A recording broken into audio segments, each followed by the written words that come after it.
everybody, so we're back talking some more Season 2 of Invincible on the channel with Episode 8. We have reached the conclusion of Season 2, and what a finale. I mean, I am super bummed out that this is the last episode and we have no idea when we're going to get Season 3. Hopefully a much shorter wait between how long we waited between Season 1 and Season 2 in both parts, because this finale might possibly be one of my favorite episodes of the entire series so far, due to the high intensity and so many big surprises. But before I dive into my thoughts about the Season 2 finale, make sure you share your thoughts down below how you felt about the finale. If you're a big fan of Invincible, make sure you leave a like on the video and subscribe, as we're talking about a lot of movies and TV on the channel each and every week. Like I pretty much expected when Alan got captured on purpose by Anissa, we are setting up the building blocks of him trying to break out Nolan, passing one another in the hallways. Since Nolan is trapped here as a prisoner, I wasn't expecting Nolan to have a battle sequence inside of the ship. Don't get me wrong, it was awesome, bloody, and gruesome, throwing these soldiers all around, throws one into the ceiling, all before General Krieg finally appears. My biggest concern, however, is the follow-up to the cliffhanger ending we got last week, with Angstrom now back holding Mark's family hostage. So the back and forth struggle between Mark and Angstrom takes up the bulk of the episode.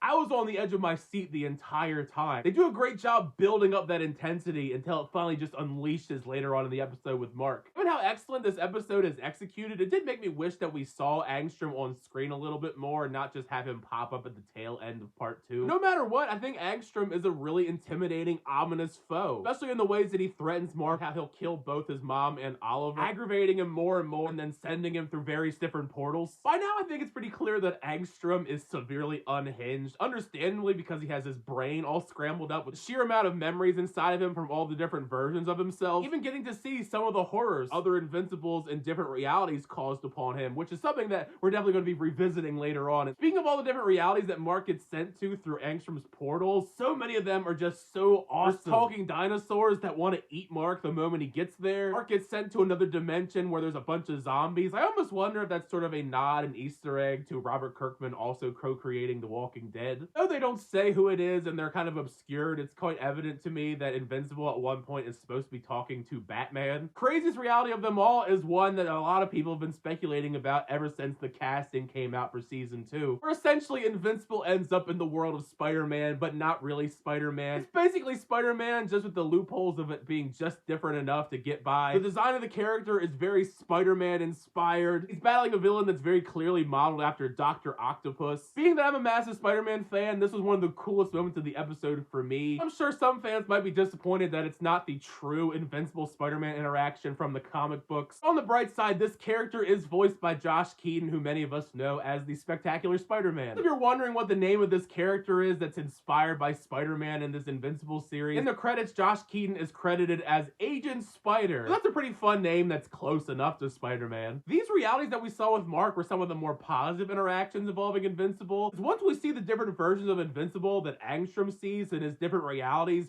those were horrifying. We had seen some of them before early on in Season 2, back in Episode 1. They managed to surprise me even more with some more terrible realities where Mark is extremely evil. There's two realities that shook me the most seeing Mark this way. Firstly, one where Mark has a cape on and he's chastising Angstrom before brutally murdering his son. And then there's this other one where Invincible is just walking in a straight line, executing a bunch of people sat on the ground, chopping their heads off with his hand. After seeing all these traumatic atrocities, it makes me appreciate Mark so much more as a character that he is not this way. Getting to see all these various different versions of Invincible that Angstrom sees throughout his memories just almost gives him a shred of sympathy because his brain is scrambled after all. I still lean towards not giving him all that much sympathy. I still think he's kind of a menace. I felt more confident that way the deeper the episode went and Angstrom did worse and worse things. You know, constantly threatening to kill Oliver and Debbie and then actually breaking Debbie's arm. By that point, with everything that Angstrom put Mark through and then Mark sees his mother beaten down with a broken arm, I can understand why Mark just finally snaps at Angstrom. All the build up toward this interdimensional brawl between Mark and Angstrom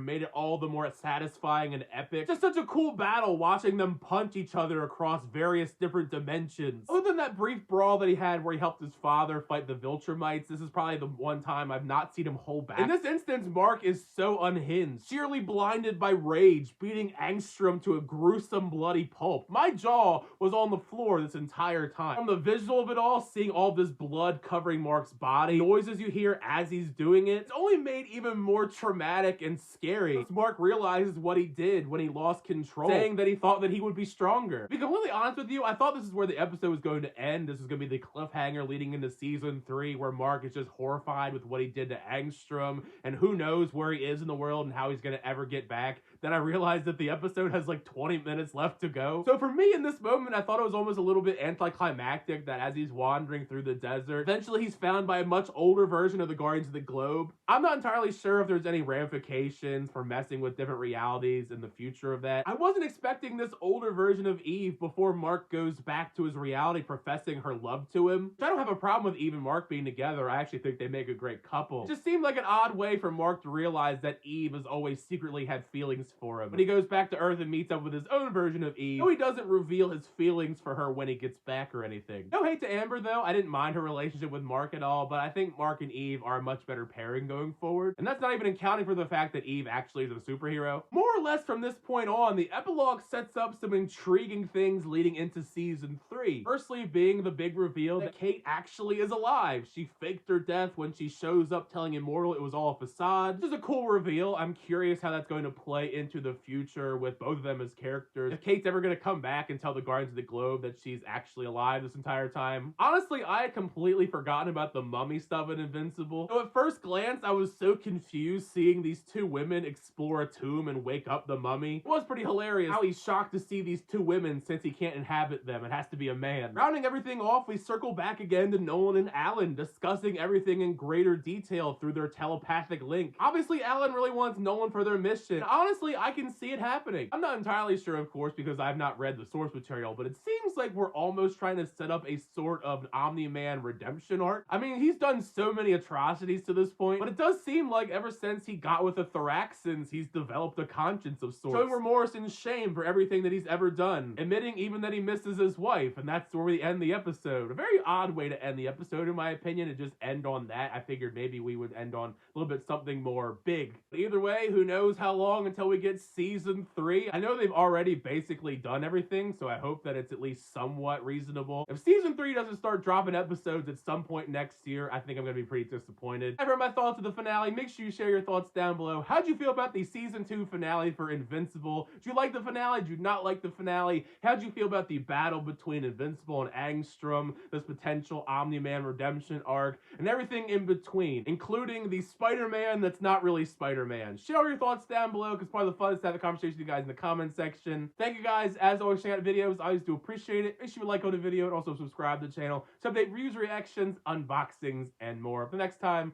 see you guys later.